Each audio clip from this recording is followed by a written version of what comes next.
शनिवार की प्रदोष कामना की पूर्ति करती है। कहती है प्रदोष के दिन प्रदोष काल में शिव जी के नाम का स्मरण प्रत्येक को कर लेना चाहिए।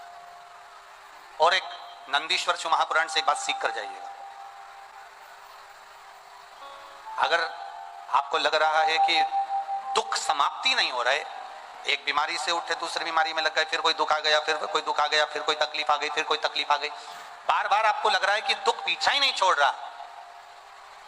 तो नंदीश्वर शिव महापुराण की कथा आपको कह रही है प्रदोष के दिन प्रदोष काल में 2 जगह दिए लगाना प्रारंभ कर दो। पहला बेलपत्री के वृक्ष के नीचे, पहला दिया प्रदोष काल में प्रदोष के दिन बेलपत्री के वृक्ष के नीचे, और दूसरा दिया अपने दरवाजे की चौखट के बाहर, मतलब अपन बाहर खड़े होंगे, अंदर की ओर दिया नहीं, बाहर की ओर एक दिया बेलपत्र के नीचे, देवाधिदेव महादेव से प्रार्थना कर कर, हे शिव शंकर, हे गौरी शंकर, हे शिव, आज प्रदोष का दिन प्रदोष काल में आप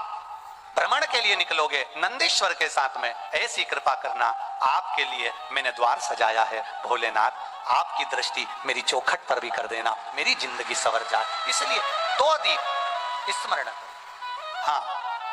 अच्छा इशारा कराए, उसे समझ गए हो। जिस दिए को आप लगाओगे प्रदोष के दिन प्रदोष काल में, एक दिया बेलपत्री के वृक्ष के नीचे लगाया है, और दूसरा दिया जब आप घर में प्रवेश करोगे तो राइट हैंड पर ही लगाएं। कौन से हैंड पर लगाएं? Right hand. जब प्रदोष पड़े, बन सके 1 बेलपत्र, बन सके 5 बेलपत्र, शमी पत्र, हरे मूंग, कलश के अंदर थोड़ा सा पानी लेकर 1 बेलपत्र, हरा मूंग, शमी पत्र डालकर और उसमें थोड़ा सा गुड़ डालकर भगवान शिव का स्मरण कर कर प्रदोष काल में, मान लो कोई काम आपका बहुत जरूरी है, बहुत दिनों से अब थक गए हैं, नहीं हो रहा, कर्जा बढ़ रहा है, धन नहीं आ रहा, व्यापार नहीं चढ़ रहा, या कोई समस्या बहुत प्रबल है, कोई एग्जाम में बैठ रहे हो नहीं हो रहा, परीक्षा भी दे दी है, रिजल्ट आने ही वाला है, तो भी प्रदोष काल में प्रदोष के समय वो जल, मूंग, समीपत्र और बेलपत्र और गुड़ का शंकर के शिवलिंग को समर्पित करना प्रारंभ कर दो। 2 या 3 प्रदोष करोगे, बाबा आपकी मनोकामना शीघ्र पूर्ण कर देगा।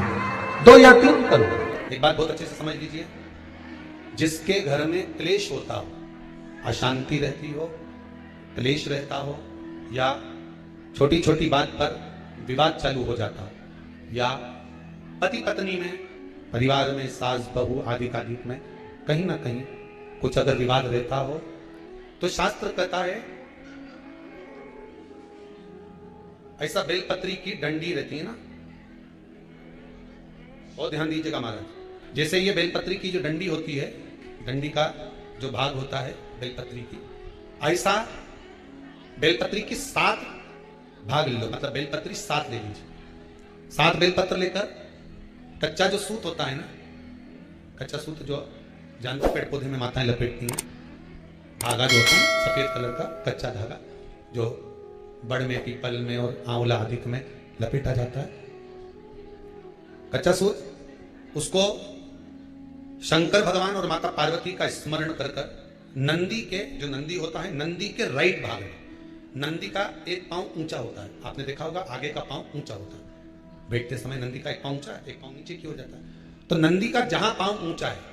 उस ऊंचे पांव के पास में बैठना है। कच्चे सूत पर उस बेलपत्री के जो 7 गुच्छ हैं, 7 जो बेलपत्री के भाग हैं, 7 बेलपत्री हैं, उसको अपना नाम गोत्र स्मरण कर कर उस कच्चे सूत को लपेटना है। महाराज लाल कलर का चंदन उस बेलपत्री के पत्ते में जो अग्रभाग होता है, सबसे आगे का भाग, 7 में लाल चंदन लगाना है। महाराज उस चंदन को लगाकर आप प्रदोष के दिन,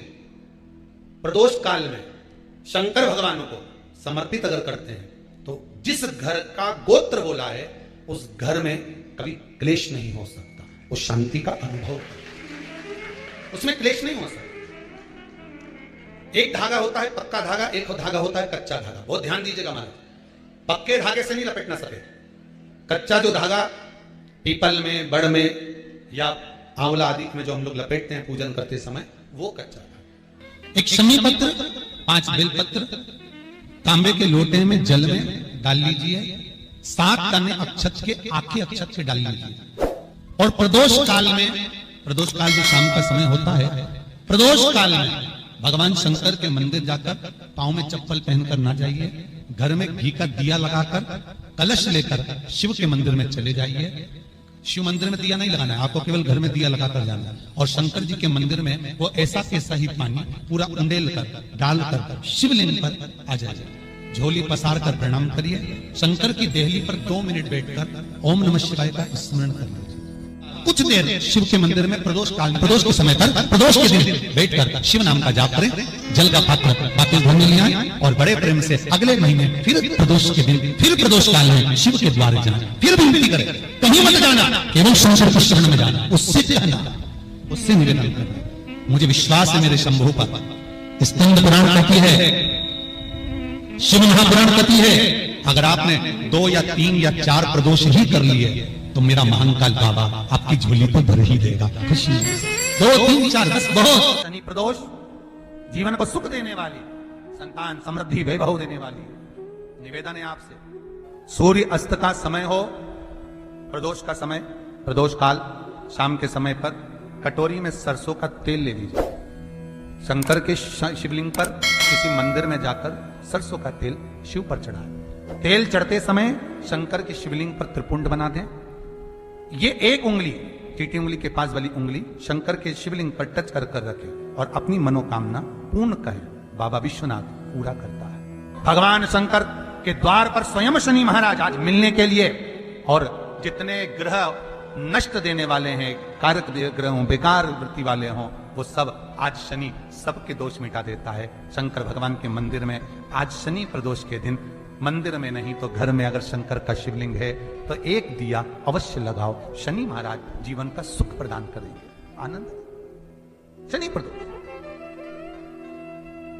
मान लो कोई व्यक्ति पैसे खाकर चले गया, नहीं दे रहा है, तो शास्त्र कह रहा है भगवान शंकर के मंदिर में शमी का पत्र, शमी का पत्ता, शमी पत्र, शंकर के मंदिर में काली तिल्ली के साथ में शमी पत्र, शनि प्रदोष सुख का देना। स्वयं शंकर को प्रिय है प्रदोष का व्रत, इसलिए निवेदन है बन सके व्रत करते हुए भगवान शंकर का अनुमोदन करें, जीवन को सार्थक बनाएं, भगवान शिव का स्मरण करते, आनंद करते। शंकर सुख की देनी है, शिव आनंद के देनी।